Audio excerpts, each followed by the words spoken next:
नहीं। तो आज का हमारा टॉपिक है कुछ बेसिक फंक्शन है सिग्नल में, वो हम पढ़ेंगे। तो उसमें सबसे पहले जो है वो हमारे पास है यूनिट इम्पल्स फंक्शन। तो यूनिट इम्पल्स फंक्शन कौन सा होता है? Unit impulse,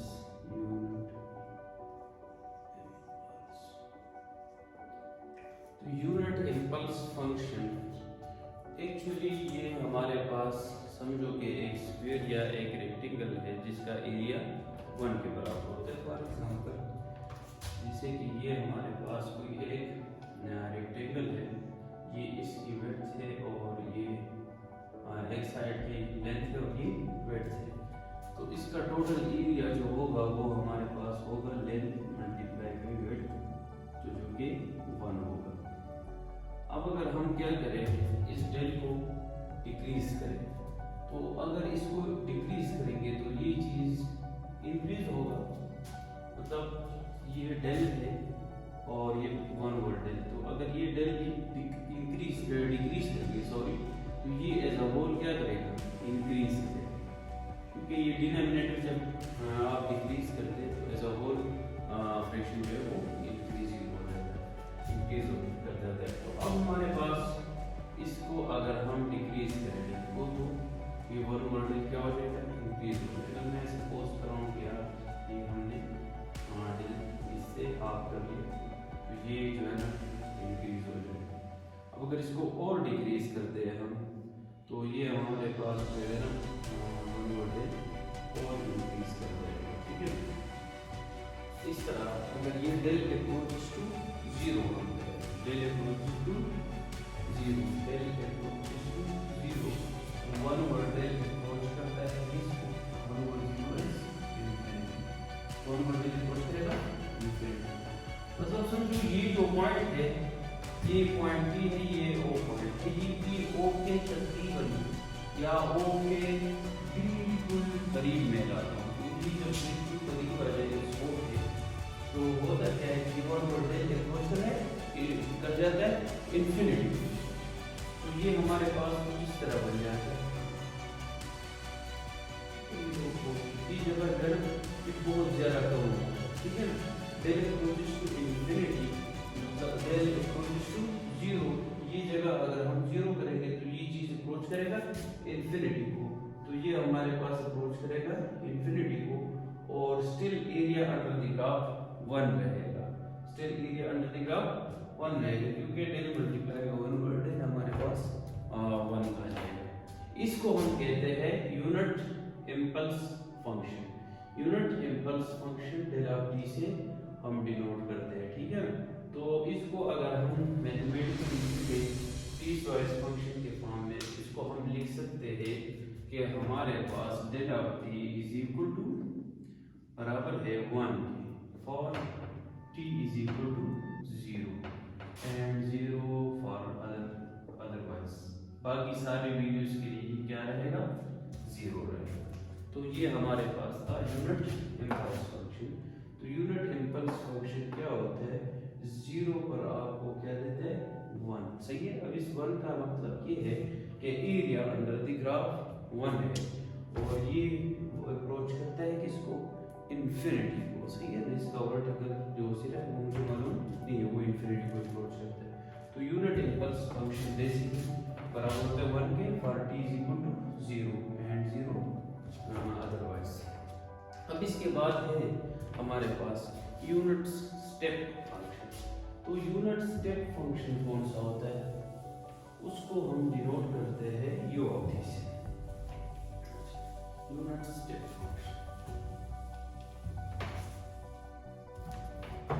unit step function, इसकी जगह आप लिखें यूनिट स्टेप फंक्शन।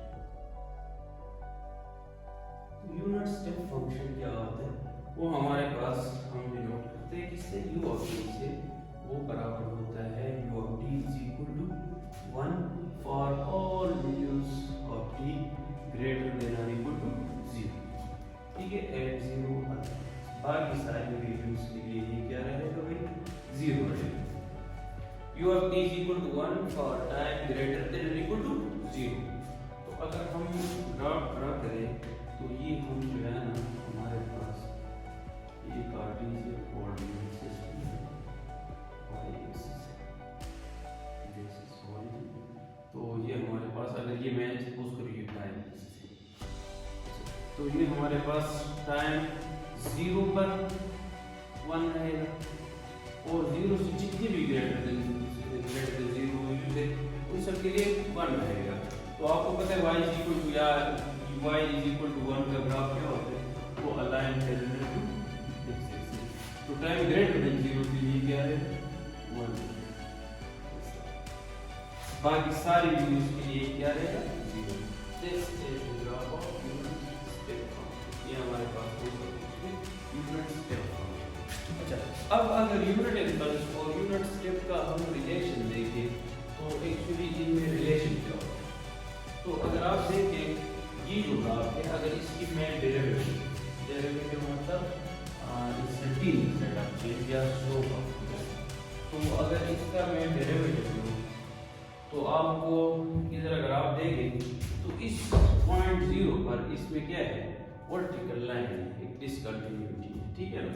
तो अगर इसका मैं डेरिवेटिव लूं तो 1 का डेरिवेटिव क्या हो जाएगा 0, लेकिन इस लाइन का derivative this is vertical line, vertical line का स्लोप क्या होता है इंफिनिटी होता है, डेरिवेटिव एक्चुअली स्लोप होता है टेंजेंट लाइन। तो ये हमारे पास जो है ना इसका जब डेरिवेटिव लूं तो हमारे पास u ऑफ t का derivative du of t by dt, तो ये सारी जगह क्या हो जाएगी ये 0 हो गई।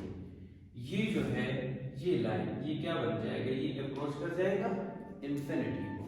तो इसका अगर हम डेरिवेटिव ले लेते हैं इस ग्राफ का d बाई dt जो कि यूनिट स्टेप का ग्राफ है, तो ये हमारे पास कुछ इस तरह का बन जाएगा 0 पर 1। तो ये हमारे पास बन जाएगा यूनिट इम्पल्स बन जाएगा। अगर आप देखें तो इसका डेरिवेटिव हमारे पास इसको अप्रोच टू इंफिनिटी, ठीक है। इसका डेरिवेटिव वर्टिकल लाइन का डेरिवेटिव क्या होता है अनडिफाइंड होता है। तो ये इस तरह का बन जाएगा। तो derivative of unit step function is unit impulse function. कौन सा फंक्शन यूनिट इम्पल्स फंक्शन। इसी तरह अगर आप क्या करें, अगर इसको दोनों साइड पे इंटीग्रेट करें तो u of t is equal to आ जाएगा हमारे पास इंटीग्रल ऑफ माइनस इंफिनिटी से लेकर टाइम t तक डेल ऑफ t dt। तो हमारे पास derivative of unit step is unit impulse and integral of unit impulse function is unit step function. तो ये हमारे पास जो है ना यूनिट स्टेप और यूनिट इम्पल्स का रिलेशन है, ठीक है। इम्पल्स को आप in terms of unit step लिख सकते हो, यूनिट स्टेप को इन terms of unit impulse function लिख सकते हो। अब जो है ना अगर किसी फंक्शन के साथ आप यूनिट स्टेप मल्टीप्लाई करते हैं किसी भी फंक्शन के साथ, तो unit step is actually a limiting function. क्या कहते हैं लिमिटिंग फंक्शन। ये डोमेन लिमिट करते हैं। डोमेन क्या होता है डिपेंडेंट वेरिएबल्स की जो वेरिएबल, ये सारा एज अ होल डिपेंडेंट है और इसके अंदर जो टाइम है ये इंडिपेंडेंट वेरिएबल। तो हमारे पास यूनिट स्टेप अगर किसी भी सिग्नल के साथ मल्टीप्लाई करें, फॉर एग्जांपल मैं लिखता हूँ साइन t का ग्राफ क्या होता है हमारे पास 0 से 0 ये पाई बाय 2 ये पाई 3 बाय 2 और ये 90 बाय 70 है माइनस, तो minus 5 by 2 minus 5 minus 3 by 2 और ये माइनस 2 और ये माइनस। साइन फंक्शन का डोमेन जो होता है वो सारे इक्वल होते हैं और जो रेंज इसका होता है मैक्सिमम होती है साइन 0 0 साइन 0 0 होता है, साइन 90 1 साइन 180 0, इसी तरह साइन 370 माइनस 1 होता है। तो ये ग्राफ कुछ इस तरह का हो जाता है। अब हमारे पास इस साइड पे भी इस तरह से ही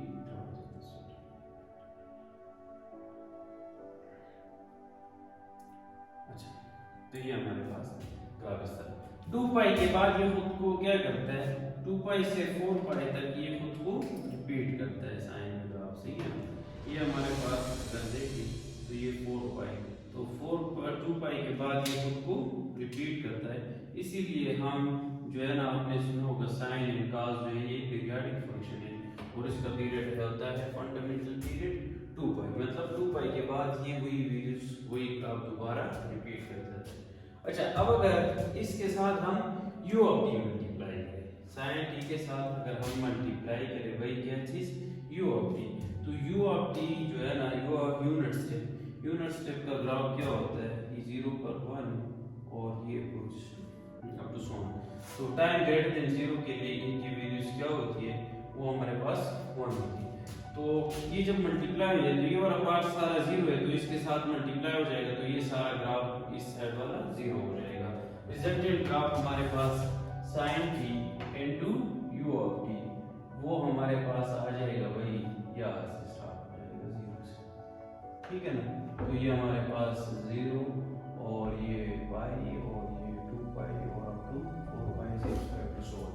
तो ये क्या किया, unit step as a limiting function, किसी भी सिग्नल के साथ ये मल्टीप्लाई हुआ तो ये वाला पार्ट सारा क्या हो जाएगा, 0 हो जाएगा। तो ये की यूनिट स्टेप के बाद, ठीक है ना। अब इस तरह यूनिट इम्पल्स फंक्शन क्या करता है, अगर हमारे पास sin t है फॉर एग्जांपल और sin t के साथ आप मल्टीप्लाई करें डेल ऑफ t या डेल ऑफ t माइनस, तो ये 1 पर जो sin की वैल्यू होगी वही होता है, मतलब अगर इसी के साथ मैं जो मल्टीप्लाई करूं तो जो हमारे पास फॉर एग्जांपल 1 में इधर की वैल्यू है तो यूनिट इम्पल्स ये वाली वैल्यू उठा देगा, सही है, तो वो वाली वैल्यू इधर आ जाएगी जो भी, ठीक है ना, 0.5 या जो भी, ठीक है। तो यूनिट इम्पल्स क्या करता है, ये सिग्नल का किसी खास वैल्यू पे उससे वैल्यू उठाता है, ठीक है ना, किसी खास ड्यूरेशन के लिए, और इस ये यूज होता है सैंपलिंग प्रोसेस में, जो आप डिजिटल सिग्नल प्रोसेसिंग में पढ़ेंगे, जब कंटिन्यूअस टाइम सिग्नल को आप कन्वर्ट करते हैं डिस्क्रीट टाइम सिग्नल में। तो ये आज का हमारा लेक्चर था यूनिट स्टेप फंक्शन और यूनिट इम्पल्स फंक्शन। इसके बाद हमारे पास है वही सिग्नम फंक्शन। सिग्नम फंक्शन क्या होता है, उसकी हम ज़्यादा डिटेल में नहीं चाहिए, बस बेसिकली कुछ चीजें ये आप हमारे पास क्या है सिग्नम फंक्शन। तो सिग्नम फंक्शन को SGN से या SIGN से आप डिनोट करते हैं, ये बराबर होता है 1 के और x इज ग्रेटर देन 0 के और x इज इक्वल टू 0, ठीक है ना, सिग्नम ऑफ x इस तरह ये 1 के बराबर होता है for x is less than 0 minus 1। तो सिग्नम फंक्शन 1 के बराबर होता है for x greater than 0 and 0 के for x less than is equal to 0 and minus 1 for x less than 0। इस पे अगर हम ग्राफ ड्रा करना चाहें तो ये हमारे पास जो है ना ओरिजिन तो ग्रेटर देन 0 वैल्यूज का मतलब ये है कि मैं 0 को अप्रोच करता हूं पॉजिटिव साइड से, तो जब x को सिग्नम क्या करता है, जब हमारे पास इसके लिए ये काम हो रहा है limit x approaches to 0 from positive side signum of x, तो ये बराबर होता है किस चीज के 1, तो पॉजिटिव साइड, तो इधर मैं होल बना दूंगा, होल का मतलब ये है कि ये अप्रोच करता है इस वैल्यू को, ठीक है ना, तो ये 1 के बराबर होता है। जब x अप्रोच करता है 0 फ्रॉम पॉजिटिव साइड तो ये सिग्नम ऑफ x बराबर होगा किसके 1। इसी तरह इसको अगर हम देखें तो ये एक्चुअली इसी तरह का है, limit x approaches to 0 through negative side से या जब लेफ्ट साइड से मैं अप्रोच करता हूं 0 को, तो सिग्नम ऑफ x किसके बराबर होता है भाई, सिग्नम ऑफ x हमारे पास -1 के बराबर होता है। तो ये हमारे पास इसको जो अप्रोच करता है 1 को अप्रोच करता है, तो ये हमारे पास ग्राफ है signum of x, signum function. अच्छा, अब जो है ना हम जो करेंगे using signum function, signum function को यूज करते हुए हम ड्रा करेंगे इसका ग्राफ यूनिट स्टेप को या unit step in terms of signum function. तो अगर आप इसको देखें सिग्नम फंक्शन को, तो ये हमारे पास 0 पर 1 और ये फिर इस साइड पे 1 और उस साइड पे इसकी वैल्यू की -1। तो यूनिट स्टेप में इससे कब ड्रा कर सकता हूं कि भाई हमारे पास क्या हो, ये वाला पार्ट है खत्म हो जाए, ठीक है ना, और 0 पर 1 आ जाए, ठीक है। तो क्या करेंगे इसके लिए, मैं क्या करता हूं कि इसके साथ +1 कर देता हूं, सिग्नम फंक्शन के साथ में +1 करता हूं, तो +1। तो +1 का मतलब ये है कि ये जो ग्राफ है ये x = 0 पर और सारे वैल्यूज के लिए 1 है। तो जब इसके साथ में +1 कर देता हूं तो ये हमारे पास -1 + 1 क्या हो जाएगा, 0। तो ये वाला पार्ट सारा 0 हो जाएगा।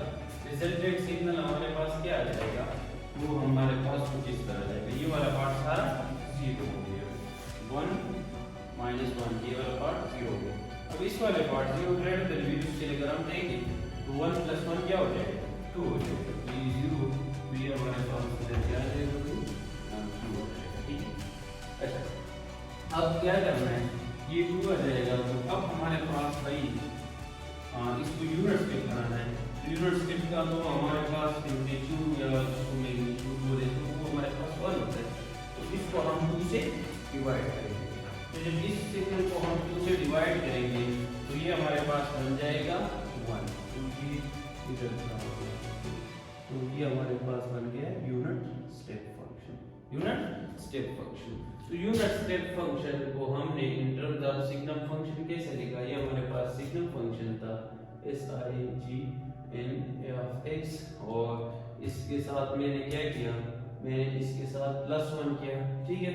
तो +1 से ये वाला ग्राफ आ गया, फिर मैंने इसको होल डिवाइडेड बाय 2 किया, तो ये वाला ग्राफ आ गया, which is unit step function. तो